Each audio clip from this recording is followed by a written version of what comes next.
मैदान लागल बा। मैदान लागल बा? ये साला तो नटई पर लेके ठूस ले हो। चल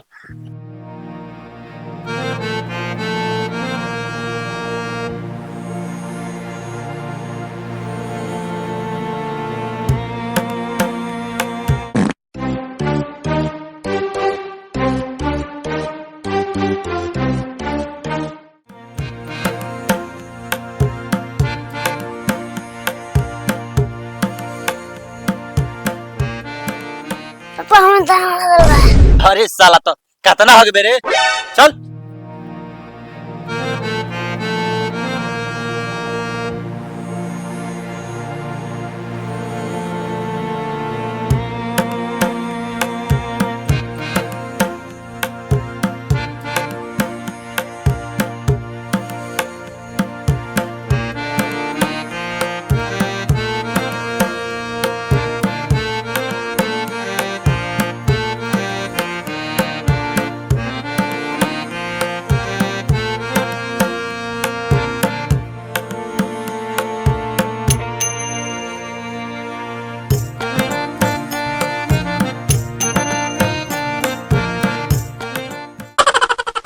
ए चल जो अब जो साला थका दी हलस।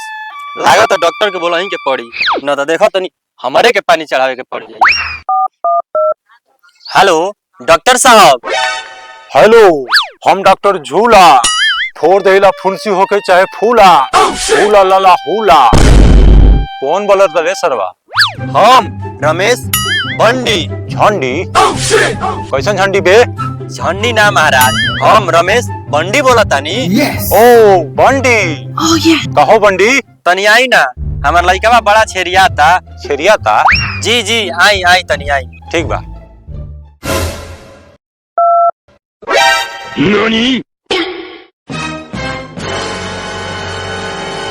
कहो बंडी। का भइल? बैठी बैठी महाराज, बैठी बैठी। का भइल बा? डॉक्टर साहब देखी ना, हमार लइका बड़ा छेरिया था, कोनो सुई वही दे दी ना। छेरिया था? जी। सुई वही काहे दिवा होतला? कोनो टैबलेट दे देता नी? ना ना महाराज, सुइये दे दी। सुई दे दी? जी। अच्छा ठीक बा, लइका के बुलाओ। आवा ए बेटा आवा। आवा आवा डॉक्टर साहब आइल बनी, बैठा बैठा। बता ना डॉक्टर साहब देखी। ये पैसा दे ना, जा तनी मेला घूमे। हमरा लगे पैसा कहाँ बा? अपना बाप से मांग ना। जब न तब देखो हमारे से मांगत रहेला सब। ए बुढ़ऊ, रतन ना सरवा के हमरा के बुढ़ावा कहता। अरे अपना बाप के बुढ़ऊ कहल जाला? ऊ तो खाली हमार बुढ़ऊ। रे तो बुढ़ऊ ना कहीं ना। चल रे बेटा, पैसा निकाल, जा तनी मेला घूमे।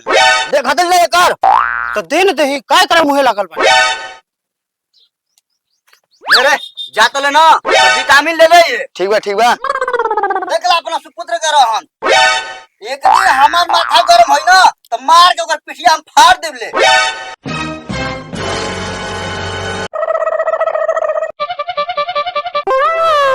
पदनमा करे साला, अभी तक झरोखवा ना आई। होई गई गान मरावत। ई का कहत हवे रे तू? हाँ तो जानत नहीं हो को नाटक पूछत का हम लाड़ वाले। अच्छा ई सब छोड़, ई बता कुछ खाए पिए वाला लाइल बड़े? खाए वाला खिली आई, पिए वाला लाइल बा। कह तो तोर मुंह में धांस दे सिगरेट। तू का समझ ले? रे साला हम तो कुछ और ना समझ गनी। चल दे ले पकड़ आई। देख हम रजनीकांत के बड़का फैन हो। देख अब्बे के स्टाइल में पिया बनी।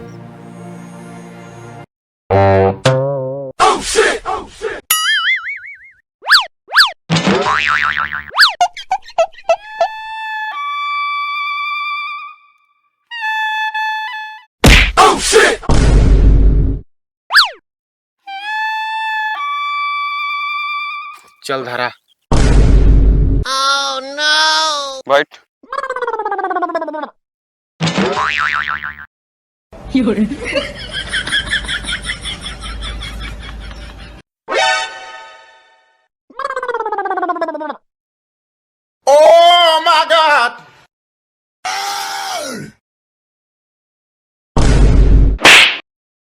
रे आना चोत के ना अथवा जरा डाले अरे साला मरले कहाँ के ध्यान से थोड़ी नजर नहीं हो। हम सब जानते हैं बेटा, तू जाने से जरा ले हा।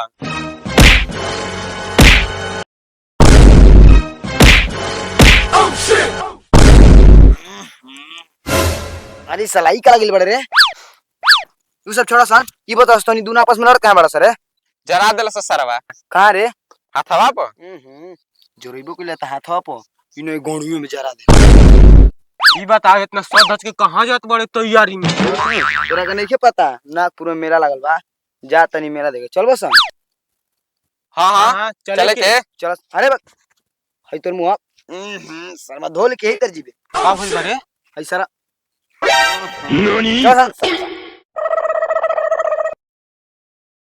हई घास घुस नोच नच देबे के चाही। हां दवाई मार मार हम आज कितना महीना से परेशान बनी। हां मैं एक कीटाणु लाग मसा हई देखा तो ल सब्जी का हाल। हां बाहर का हो गजोदर भाई, ई सब्जिया पका छिड़कत हवो? डॉक्टर साहब सब्जिया पर विटामिन छिड़कत हई कि सब्जिया हाली हाली तनी बढ़ जा।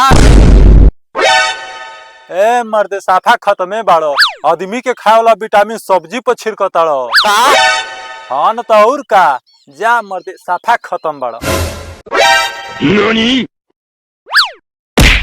अरे सरवा तो से कहनी है बीराबाई का विटामिन लिया के तो ये आदमी का खाए वाला विटामिन लिया देले हो। अरे मर्द त छिरी के न द आदमी के विटामिन हो के बीराबाई के विटामिन बा तो फायदा करबे न कर। ई फायदा करी छिरी का ना छिरी की हां फायदा करी। ए मर्द मार कलाण हुआ तारे ढेर बुझा त काहे न जाके लइलो।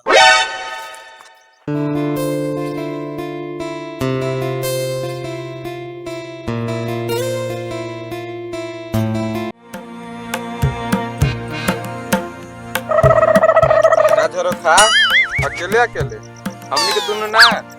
ए साला पिया सना रे क्या के कमी बा? सोच ले बेटा एगो में ना फरियाई है सा पहले पीऊ ना पूरा वाटी खेगा हमें आएगा पिया सन। सरवना है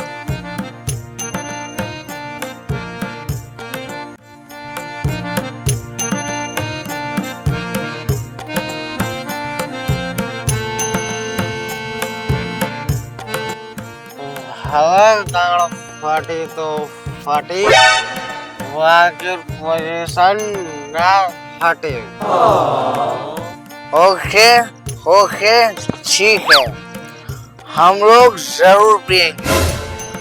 संतरा मंगाएगा अरे साला संतरवाला पराग ले लागत तो तोरा नासा चढ़ गइल बा। Thank you.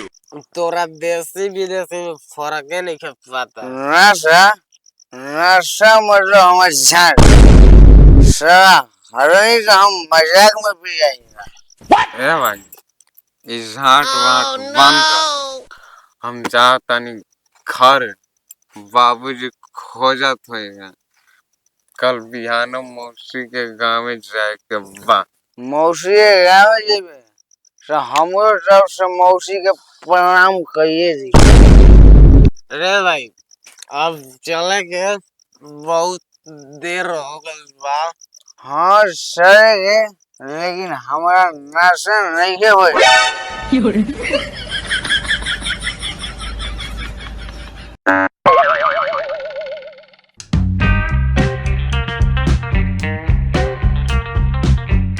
हाय विश्व सुन रही हाउ आर यू? तुम इतना धूप में सर में कहाँ जा रही हो? तो कहीं हमार नजर न लग जाए। Thank you. खैर वो सब बात छोड़ो और तुम मेरी बाहों में आ जाओ। Come here baby come here. अरे साला रे ये माल ना माली नहीं है। एक सलाम सर बड़ा तगड़ा बा। ये जब चपकाली ना छोड़ी ना। चल चल अरे चल।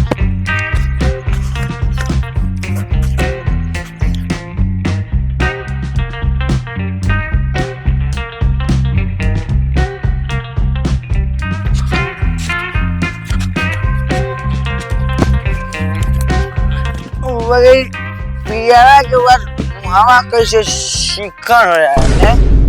देखो तो लठिया ना रूखर कर दे बब्बे से कौन बीच में बोल रहे सर। चुप रुक सारा बताओ सीढ़िया कहाँ हुआ है गाड़ी हम चाहते हैं चल 12 hours later. अरे हमारे बचवा चुप रहा चुप रहा चुप रहा चुप रहा। आई डॉक्टर साहब बैठी हमारे बचवा के देखी। क्या हुआ जिसको? अरे अरे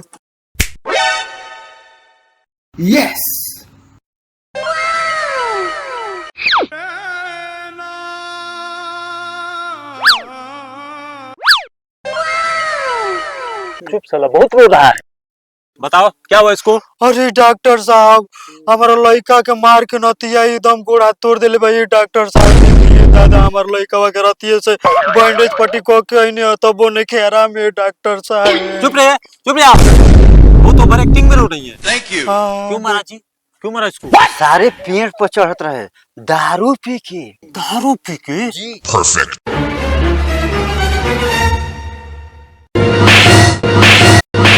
अरे दादा वो दादा नतिया डॉक्टरों की कसाई हो दादा हमारे लड़का के गोरी दर्द का मार दलस मार के। चुप से हुई आंटी। डॉक्टर हम है कि तुम? चेक कर रहे हैं ना इसको। अरे देखिए डॉक्टर साहब चेक कर रहे हैं अभी।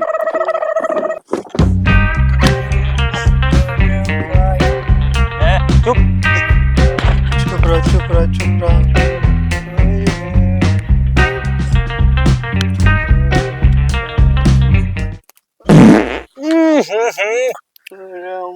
साला चखना में क्या खाया था बे? कहाँ कुछ मिला रहे उस मुरैया कुचलत रहे। तू रहले साथ में? ना हम ना रही। अच्छा भल के ना रहे बच गेली तू।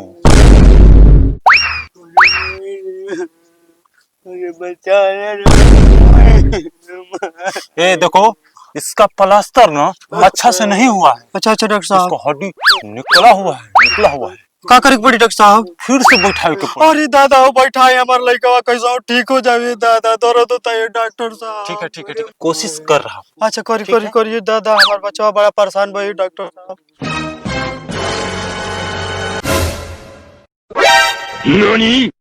ओह माँ